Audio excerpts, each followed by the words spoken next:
नाशिक महानगरपालिकेने नागरिकांना आरोग्य, शिक्षण, स्वच्छ पाणी, चांगले रस्ते, सफाई, दिवाबत्ती यासारख्या मूलभूत सुविधा देणे अपेक्षित आहे। मात्र गेल्या काही वर्षांपासून ठेकेदारांच्या माध्यमातून सुरू झालेली यंत्रणा ही भ्रष्टाचाराची जननी ठरत असल्याचा गंभीर आरोप काँग्रेस नेते राजेंद्र बागुल यांनी केलाय।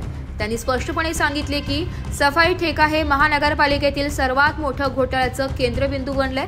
वाढीव रक्कम देऊन काम दिलं जातं, पण प्रत्यक्षात शहरात त्या प्रमाणात साफसफाई होत असल्याचं दिसत नाही। यावर कोणतेही नियंत्रण नाशिक महानगरपालिका ठेवत नाही असा थेट सवाल त्यांनी उपस्थित केलाय। काँग्रेस नेते राजेंद्र बागुल यांनी सांगितले की संबंधित सफाई ठेकेदाराची मुदत संपल्यानंतरही त्याचं ठेकेदाराला काम देण्यात येतं। हे ठेकेदार महानगरपालिकेला व कामगारांनाही फसवत आहे। कामावर ठेवताना एका कामगाराकडून 20 ते 50 हजार रुपये घेतले जातात। महानगरपालिकेच्या कोणत्या नियमानुसार सुरू आहे असा सवालही त्यांनी उपस्थित केलाय। त्यांनी पुढे सांगितले की महानगरपालिकेकडून कामगारांसाठी ठरवलेली रक्कम ठेकेदार अर्धवट देतात, सुट्ट्यांचे पैसे कापतात आणि थेट त्यांच्या खात्यावर गेलेल्या पेमेंटमधूनही पैसे परत घेतात। हा सरळ शोषण व लूट आहे। तसेच कामगारांशी होणाऱ्या अन्यायावर संताप व्यक्त केलाय। इतक्या तक्रारी असूनही हे ठेकेदार ब्लॅकलिस्ट न होता उलट त्यांनाच पुन्हा काम दिलं जातं। यामागे प्रशासनातील अधिकाऱ्यांची संगनमत आहे। कामगार न्यायालयात तक्रारी दाखल असूनही कुठल्याही प्रकारची कारवाई होत नाही अशी टीका करत त्यांनी प्रशासनाच्या भूमिकेवर प्रश्नचिन्ह उपस्थित केलंय। संबंधित ठेकेदारावर फौजदारी गुन्हा का नोंदवला जात नाही? प्रशासनाच्या संमतीने हे सर्व चालत असल्यास स्पष्ट आहे असा घणाघात करत राजेंद्र बागुल यांनी संपूर्ण प्रकरणाची सखोल चौकशी करून दोषींवर कडक कारवाई करण्याची मागणी केली आहे। या प्रकरणामुळे नाशिक महानगरपालिकेच्या कारभारावर पुन्हा एकदा प्रश्नचिन्ह निर्माण झालंय। कामगारांच्या हक्कांवर होणारा आघात, ठेकेदारांची मनमानी आणि प्रशासनाची मूक भूमिका या सगळ्यांवर आता जनतेचा आवाज उठवण्याची गरज आहे। कर्मचाऱ्यांचे आयडी ब्लॉक होते म्हणून ते घाबरतात, त्यामुळे अशा ठेकेदारांवर सरकारने कठोर कारवाई करण्याच्या दृष्टीने एसीबी किंवा SIT मार्फत चौकशी लावून कामगारांना न्याय मिळवून द्यावा। तसेच या ठेक्यांमध्ये काम करणारे जे ठेकेदार गैरप्रकार करतात त्यांच्यावर तात्काळ कारवाई करून त्यांना ब्लॅकलिस्ट करावे। तसेच अशा प्रकरणांमध्ये विभागीय आयुक्तांच्या माध्यमातून चौकशी समिती नेमून संबंधित दोषी अधिकाऱ्यांवर कारवाई केली जाईल का असा थेट सवाल आमदार देवयानी फरांदे यांनी विधानसभेत लक्षवेधी सूचनेद्वारे केलाय। नाशिक महानगरपालिका आणि महानगरपालिकेनं नागरिकांना द्यायच्या सोयी सुविधा, खरं तर महानगरपालिकेचं स्थानिक स्वराज्य संस्थेमध्ये जे काही महत्त्वाचं काम आहे आणि खरं काम आहे ते नागरिकांना त्यांच्या ज्या अत्यावश्यक सेवा आहे, निगडीच्या सेवा आहेत त्या पुरवणं आणि त्या भागवणं। मग त्यामध्ये आरोग्य असेल, शिक्षण असेल, स्वच्छता असेल, साफसफाई असेल, रोगराई असेल, याला प्राधान्य देऊन चांगलंसं पाणी देणं असेल, चांगले रस्ते असणं, यातायात, ह्या महत्त्वाच्या खरं तर सुविधा आहे। दिवाबत्ती ही महत्त्वाची सुविधा आहे। परंतु दुर्दैवानं पूर्वी म्हणजे एक 20 वर्षापर्यंत पूर्वी या शहराचं कामकाज या बाबतीतलं अतिशय नीटनेटकेपणानं ठीकठाकपणे चाललेलं होतं।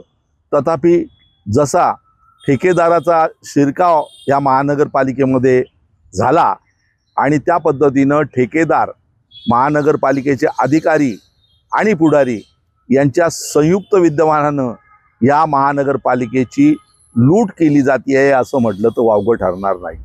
आणि म्हणून तुम्हाला उदाहरणच द्यायचं झालं तर या शहराच्या स्वच्छतेबाबतीत रोज नवीन प्रयोग केले जातात आणि त्या प्रयोगामध्ये काही असं छानसं चित्र उभं केलं पाहतं, त्या गोंड चित्राखाली नागरिकांना भुलवलं जातं, परंतु त्याच्याच खिसा या निमित्तानं कापला जातो हे त्याच्याही लक्षात येत नाही। बेमालूनपणे त्या चित्रापोटी या शहराला लुबाडण्यात येतं आहे हे आपल्याला दिसेल।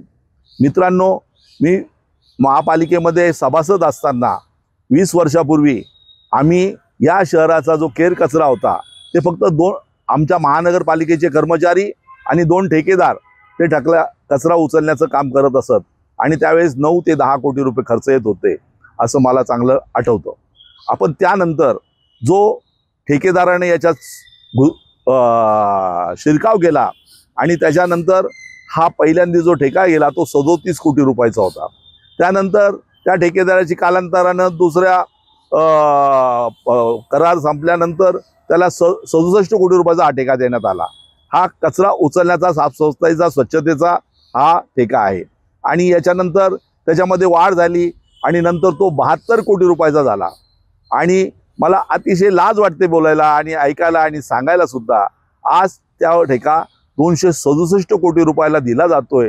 ही जी वाढ झालेली आहे ती अत्यावश्यक आहे, ती चुकीची आहे आणि ही कशासाठी झाली आणि खरंच आपला हा केर कचरा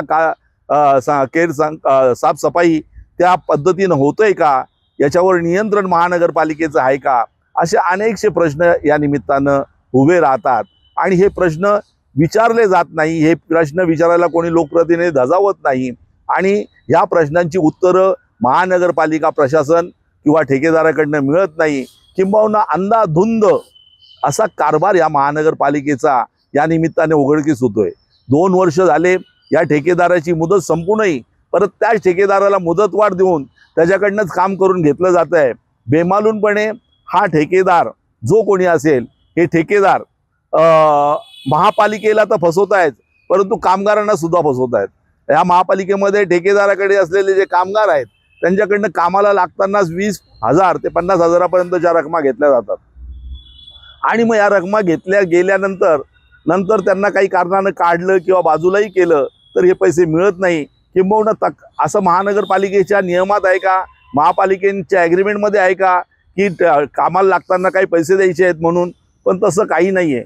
म्हणजे महापालिकेच्या गोरगरीब जनता, गोरगरीब रोजगारासाठी वर्णन करणारा अनेक शिक्षित उच्च विभूषित असा तरुणसुद्धा यांना बळी पडतो। पैसे भरून तो इथे कामाला लागतो, परंतु त्याला काहीतरी 26-27 हजार रुपये महानगरपालिकेच्या मार्फत त्या ठेकेदाराला एका कामगारापोटी भेटता, पण त्याच्या हातून फक्त कर्मचाऱ्याला फार थोड्या रकमा 11-12 हजार रुपये दिले जातात, त्यातूनही काढले जातात।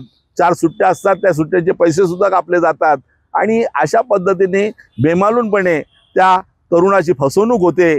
परंतु आता कामधंदा नसल्यामुळे रोजगाराच्या याच्यानं पश्चातापानं दग्ध झालेला असलेला आईवडिलांना आणि घराचं कुठेतरी सांभाळ करायचा म्हणून आज तो काम करतो आहे आणि एक गुलामगिरीचं, वेठबिगाराचं आज त्याला काय म्हणता येईल, त्याला जीवन जगणं या ठेकेदाराच्या कामावर आलेलं आहे आणि आज उद्या कदाचित आपण परमनंट होऊ ही आशा सुद्धा त्याच्यामध्ये आहे। पण तसं होणार नाही आहे। पण आता काहीतरी कारण काढून ह्या ठेकेदाराचे माणसं वाढवले जात आहे, म्हणजे संख्या वाढवली जाते आणि ती रक्कम वाढवली जाते, हे असं आपल्याला बघता येत। मग हे करत असताना खरंच हे काम नीटसं होतंय का? तर याचं उत्तर नाही आणि नाहीच आहे। या शहरामध्ये कचऱ्याचं केराचं साम्राज्य आहे, आरोग्याचा प्रश्न फार मोठा उभा राहिलेला आहे। मग इतके 700 लोक जर याचे आहेत, ते 700 लोक काम करतात का? तर याचं उत्तर नाही आहे। आता यांनी सुद्धा कर्मचारी नेमलेले आहेत। अनेक कर्मचाऱ्यांनी त्यांना 2-5 हजार रुपये देऊन नवीन माणूस तिथे कामाला लावतात। तो काम फक्त आपल्या सेल्फी काढण्याच्या उद्देशाने तिथे यायचं, सेल्फी काढायचं आणि घरी निघून जायचं आणि ठेकेदाराच्या सुपरवायझरला त्याचं कमिशन द्यायचं, अशी पद्धत इथे सर्रास चालू आहे आणि याच्याकडे महापालिकेच्या कर्मचाऱ्यांचं किंवा महापालिकेचं प्रशासनाचं दुर्लक्ष आहे। महापालिकेचं याच्यावर नियंत्रण आहे का? तर याचं उत्तर नाहीच असं द्यावं लागेल, कारण यांची बिलं पूर्णपणे निघतात, याच्यात काही कपात होत नाही। महापालिका या रस्त्यावर येतच नाही, महापालिका बघत नाही, महापालिकेचा आरोग्य अधिकारी कधीही रस्त्यावर आला नाही, कधी त्यांनी रस्त्याचे कचऱ्याचे ढीक, डेपो, ब्लॅक स्पॉट आहेत ते बघितले नाहीत किंवा बघत नाही। आणि अशा पद्धतीने जर हे काम असं दुर्लक्षितपणे बेवारसपणे चाललेलं असेल तर मग हे इतके 267 कोटी रुपये खर्च करताय, हे कोणाच्या भरोशावर करतायत, काय म्हणून तुम्ही करतायत? तर हे खूप गंभीर आहे आणि याच्याबाबत नुसतंच ठेकेदार नाही तर प्रशासन आणि पुढारी सुद्धा तितके जबाबदार आहेत। आता प्रश्न असा असतो की यांनी जर पैसे घेतलेले आहे आणि पैसे देत नाही, 2-2, 3-3 महिन्याचे पगार सुद्धा यांचे होत नाहीत, ते पैसे वापरले जातात आणि ते पैसे इतका मोठ्या प्रमाणात जर त्यांना पगार मिळत असेल तर तो पगार त्यांच्या खात्यावर गेला पाहिजे होता, तो न जाता खात्यात जरी गेला तरी त्याच्यातून काढून परत हे लोक घेतात पैसे, अशी सुद्धा तक्रार त्यांची आहे। आणि या तक्रारी झालेल्या असताना सुद्धा हा माणूस, हा ठेकेदार हा ब्लॅकलिस्टला जात नाही, किंबहुना तो ब्लॅकलिस्टला न जाता त्यालाच परत ठेका देण्यात येतो किंवा त्याला मुदतवाढ देण्यात येते। माझं असं म्हणणं आहे, जर याच्या तक्रारी झालेल्या आहे, लेखी तक्रारी झालेल्या आहे, कामगार कोर्टात याच्या तक्रारी झालेल्या, औद्योगिक न्यायालयात, तरी सुद्धा कामगार न्यायालयात तक्रारी झालेल्या असताना सुद्धा, त्याचे निर्णय झालेले असताना, लिखापडी झालेली असताना, याच्या पेन ड्राईव्ह जाहीर झालेल्या असताना तरी सुद्धा अनेक लोकांच्या, अनेक सामाजिक संघटनेच्या, अनेक सामाजिक कार्यकर्त्यांच्या याबाबत तक्रारी असताना सुद्धा महानगरपालिका प्रशासन आणि सरकार या ठेकेदाराविरुद्ध फौजदारी स्वरूपाचा गुन्हा का नोंदवत नाही, का त्याच्यावर गुन्हे नोंदवले जात नाही, का त्याला ताबडतोबीने ब्लॅकलिस्ट केलं जात नाही, हा असा खरा प्रश्न आहे. आणि याच्यामध्ये खूप मोठं घोडगोंबळा आहे, खूप मोठा मलिदा गँग याच्यामध्ये कार्यरत आहे असं म्हटलं तर अवघड ठरणार नाही. आणि म्हणून शहरामध्ये या विषयाला कुठेतरी तड लावायची असेल आणि खरंच गरिबाला न्याय द्यायचा असेल तर ही ठेकेदारी बंद होत असताना हीच नाही तर या शहरामध्ये घंटागाडीची असो, डास फवारणीची असो, मच्छर फवारणीसाठी दूर फवारणीची असो, हे जे तुमच्या प्लंबरची असो, तर हे जे सर्व आहे या सर्व ठेकेदारीमध्ये एक प्रचंड मोठ्या प्रमाणावर भ्रष्टाचार या शहरामध्ये चालू आहे. आणि याची उच्चस्तरीय चौकशी होऊन ही सर्व ठेकेदारी बंद करण्यात यावी. आता उद्यानाच्या बाबतीत सुद्धा ते ठेकेदारी ताब्यात जो 50 गार्डन दिलेले आहे, त्या 50 गार्डन मध्ये कधी कोणी आयुक्त कधी गेले होते का?